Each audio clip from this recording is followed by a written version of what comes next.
Sir तुमचे मी video काही पाहत होतो आजी आणि त्या व्हिडिओमध्ये तुम्ही नात्यांबद्दल खूप सुंदर व्यक्त झालात. मला बरेचदा असा प्रश्न पडला की माणूस दुसऱ्याच्या ठिकाणी स्वतःला ठेवून जर पाहू शकला तर तो ते नातं जे आहे ते कधी खराब होणार नाही किंवा ते नातं कधी होणार नाही. आज ही जी नाती आहेत ही मुद्दाम होऊन टिकवण्याची वेळ आली आहे असं वाटतं का तुम्हाला? निश्चित काय झालंय, साधनं वाढत गेली, हो. परिस्थिती सुधरत गेली हो. आणि नात्यांची किंमत किंवा नात्यांमधला ओलावा हळूहळू कमी होत गेला. भगवान श्रीकृष्ण करंगळीवरती पर्वत उचलतात. आपण कथा ऐकत आलो. हो. कृष्णाला शेवटी सगळ्यांना आधार द्यायचा म्हणून करंगळीवरती पर्वत उचलला. भगवान श्रीकृष्ण करंगळीवरती पर्वत उचलतात, पण बासरी मात्र 2 हातांनी घट्ट पकडतात. बरं, ज्याला करंगळीवरती पर्वत उचलता येतो त्यानं बासरी तर गरगर फिरवली असते, पण तो बासरी मात्र घट्ट पकडतो, कारण त्याला ठाऊक आहे पराक्रम हा रणांगणात गाजवायचा असतो आणि नात्यांमध्ये प्रेम जपायचं असतं. पण आपण उलट केलं, आपण नात्यांमध्ये पराक्रम गाजवले आणि रणांगणात शस्त्र ठेवून दिली. अगदी अगदी. परवा तर एक जण मला म्हटला 10 वर्ष झाली मी भावाच्या दारात गेलो नाही. म्हटलं काय पराक्रम आहे हा? 10 वर्ष आपण भावाच्या दारात, यात काय पराक्रमाची गोष्ट आहे? दुःखाची गोष्ट आहे. दुःखाची गोष्ट आहे. 10 वर्ष झालं मी बहिणीचं तोंड बघितलं नाही. मग ती गेल्यावर आपण जाणार शेवटची साडी चोळी घेऊन. आपल्याकडे प्रथा आहे, भावानं जायचं असतं. परत त्या बहिणीला कळतं का भाऊ आलाय, आता माझ्यासाठी रडतोय, माझ्यासाठी शेवटची साडी चोळी घेऊन आलाय. गेल्यानंतर आपण व्यक्त होतो. गेल्यानंतर आपण त्या माणसांचे मोठमोठे फ्लेक्स लावून भावपूर्ण श्रद्धांजली अर्पण करतो. नाही कळत गेल्यानंतर.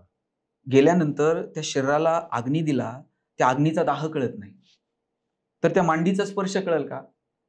गेल्यावर वारा घालतो, त्या वाऱ्याची झुळूक त्या शरीरापर्यंत पोहोचते का?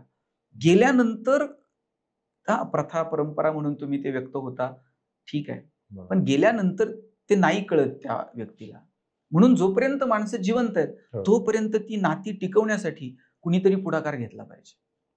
2 पावलं कुणीतरी पुढे गेलं पाहिजे, 2 पावलं कुणीतरी मागं आलं पाहिजे. श्वास संपायच्या आत विषय संपवता येतील का याची काळजी मात्र आपण घेतली पाहिजे.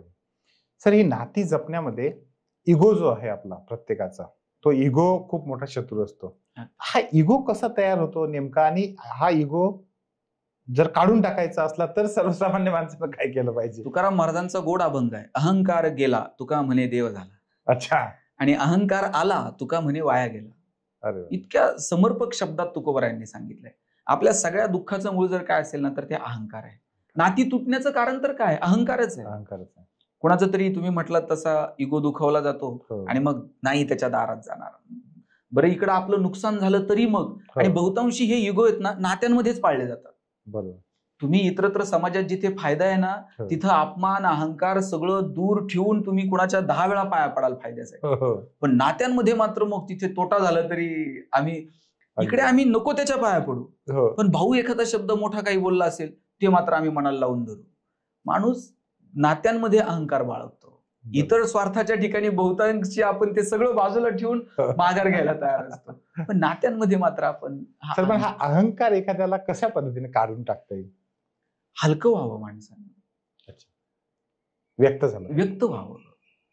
आणि कधी कधी ना, पण हे दोन्ही बाजूंनी हे प्रयत्न असावे लागतात. मला खूप लोकांचे फोन येतात. मला एक असा फोन आला, सर तुम्ही कायम म्हणता नाती टिकवा. मी खूप प्रयत्न केले, आयुष्यभर मी करत राहिलो या सगळ्या लोकांसाठी, आणि आता माझी वेळ आली तर ही लोक मला ओळख द्यायलाही तयार नाहीत. मी म्हणतो नाती टिकवण्याचा प्रयत्न करा, नात्यांसाठी काम करा, पण ज्यावेळेस अपेक्षा भंग होतो ना त्याचं दुःख मग आपल्याला खायला उठतं. ती अपेक्षाही करू नका, प्रयत्न करा. जुळली तर ठीक, नाहीतर मौन बाळगा. आपण प्रयत्न केले याचा आपल्याला जरी आनंद मिळाला ना तरी खूप झालं. अपेक्षा न ठेवता आपण प्रयत्न केले तर ते जास्त बेटर राहू शकतं. तर ते राहील. अपेक्षा ठेवून जर करत राहिलो तर मग अपेक्षा भंगाचं दुःख इतकं वाईट आहे की अरे बापरे, मी एवढं केलं याच्यासाठी आणि याला त्याची हे नाही. आपण करत राहावं आणि पुढच्या माणसाला त्याची किंमत असेल नसेल मला माहित नाही, पण निसर्ग मात्र तुमच्या प्रत्येक गोष्टीला उत्तर देतो. म्हणजे तुम्ही जे प्रामाणिकपणे प्रयत्न केलात कदाचित पुढच्या व्यक्तीकडनं त्याला प्रतिसाद मिळणार नाही, पण निसर्ग मात्र तुमचं 1 रुपयाचंही उसणं ठेवत नाही. या ना त्या मार्गाने ते तुम्हाला परत करत असतं.